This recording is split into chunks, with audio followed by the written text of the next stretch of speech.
They say abandoned places are just empty shells, forgotten buildings with nothing but dust, shadows, and silence. But sometimes the silence hides something much darker.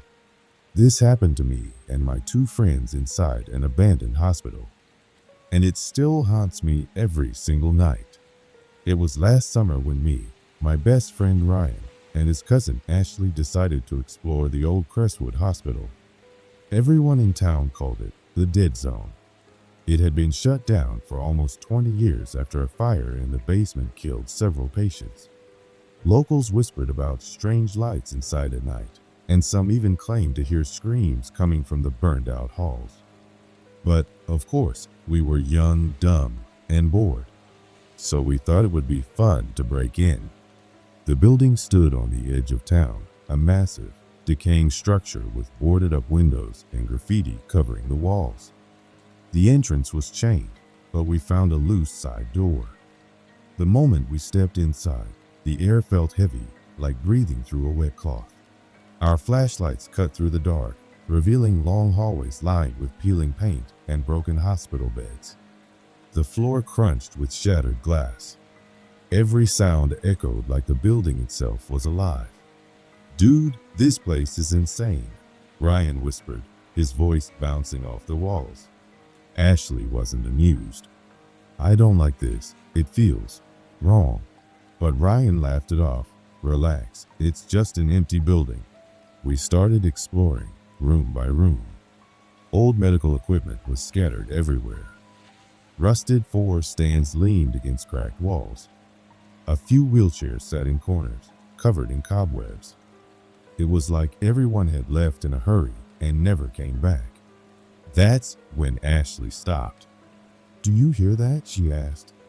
We went quiet. At first, I thought it was just the wind. But then I heard it too. A faint tapping like footsteps. Ryan grinned nervously. "It's probably just water dripping." But deep down, I knew that wasn't water. We kept moving, trying to ignore it. Our flashlights hit a sign. "Psychiatric ward, 3rd floor." Ryan's eyes lit up. "Let's go there." I didn't want to. Everyone in town said that's where most of the deaths happened during the fire. But Ryan insisted. So, against my better judgment, we climbed the stairs. The 3rd floor was worse. The walls were blackened with smoke. Doors hung off their hinges. The smell of burnt wood still lingered after all these years. Then we saw something chilling. A hospital bed, with restraints. The leather straps were burned, but still intact. Ashley whispered, "Someone died here." Before I could reply, Ryan jumped onto the bed, joking around. "Hey guys, check me out. I'm a patient." I wanted to yell at him, but then all of us froze because the bed moved. It slid an inch across the floor on its own. Ryan immediately jumped off, his face pale. What the hell was that? None of us answered. And then we heard it again. Footsteps. This time, closer, heavier. Ashley grabbed my arm. "We need to go, now." We started backing down the hallway when my flashlight flickered and went out. Total darkness swallowed us. I slapped it a few times until it came back on. That's when I saw something at the end of the hall. A figure. Tall, thin, standing perfectly still. It looked like a man in a hospital gown, his head tilted to one side. His skin looked charred, like it had been burned.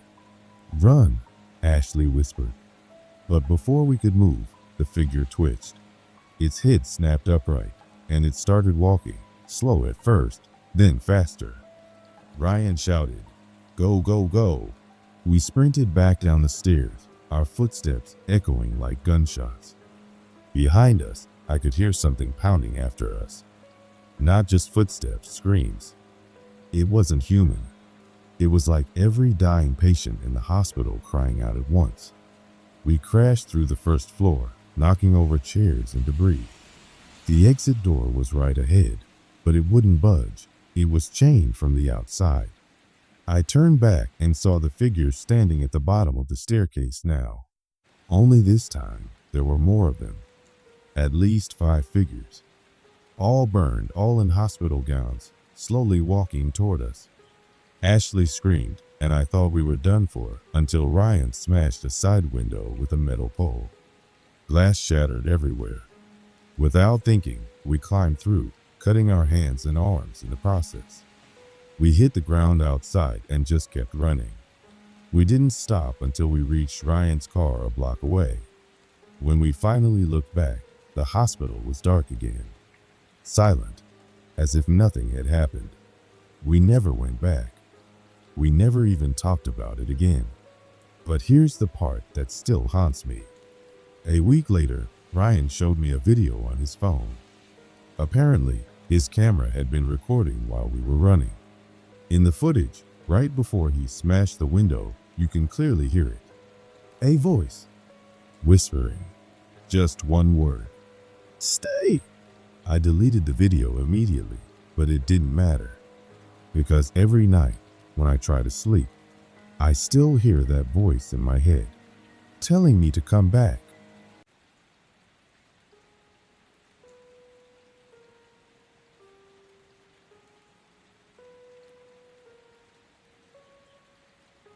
It was late October when Daniel and his 2 friends, Kevin and Mark, decided to go camping in the forests of Vermont. They weren't expert hikers, but they wanted to experience something different before the brutal winter set in. Daniel had found a marked trail online, but after a few hours of walking, the 3 realized they had strayed off the path. The woods were quiet, the kind of silence that makes your skin crawl. Leaves crunched under their boots, and every sound echoed as if the forest itself was listening. Don't worry, Kevin said, pretending to sound confident. We'll find our way back. But after another hour of walking, the sun began to sink lower. The air grew colder, and shadows stretched between the trees. That's when they saw it, an old cabin tucked away behind thick branches, almost hidden from view. The structure looked abandoned, with rotting wood and a roof sagging under years of neglect. But in that moment, it felt like their only hope.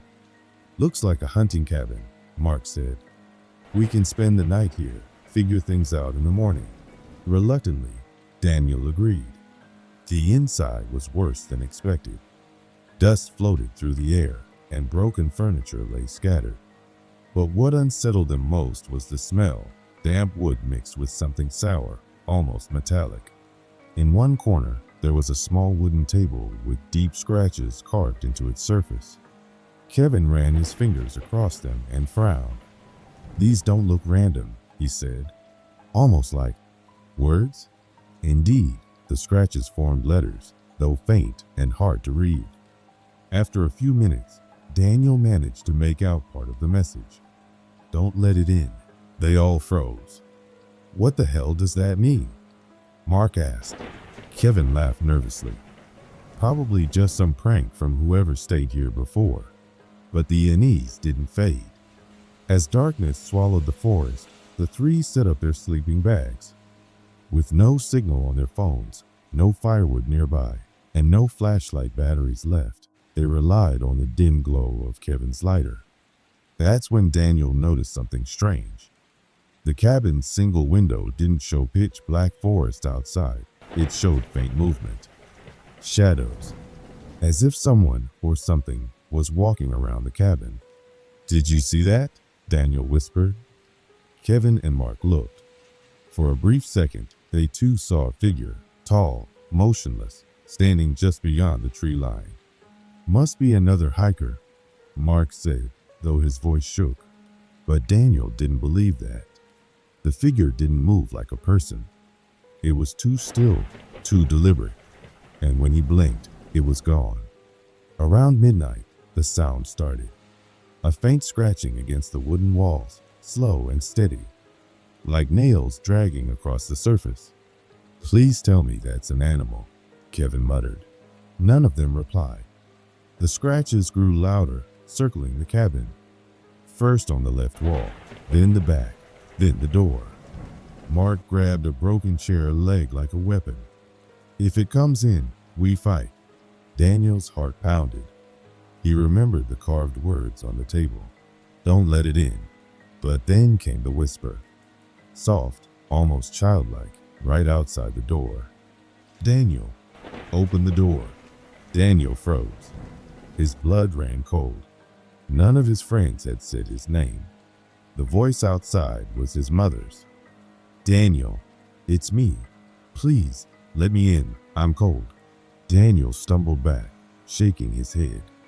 His mother had been dead for years. The whispers grew louder, now mimicking Kevin's voice. Then Mark's. Each time, begging, pleading, promising safety, always asking to be let inside. Kevin pressed his back against the door. Whatever it is, it knows our names. They sat in silence, listening as the voices shifted, sometimes crying, sometimes laughing, sometimes screaming.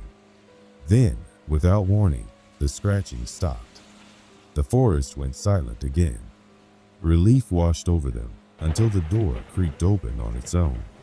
The door swung wide, revealing nothing but darkness outside. The air turned icy, and Daniel's breath came out in clouds. And then, it stepped in. A figure, tall and bent, its face hidden in shadow. Its arms were too long, its movements jerky, as if its bones didn't fit properly inside its skin. It didn't walk. It slid.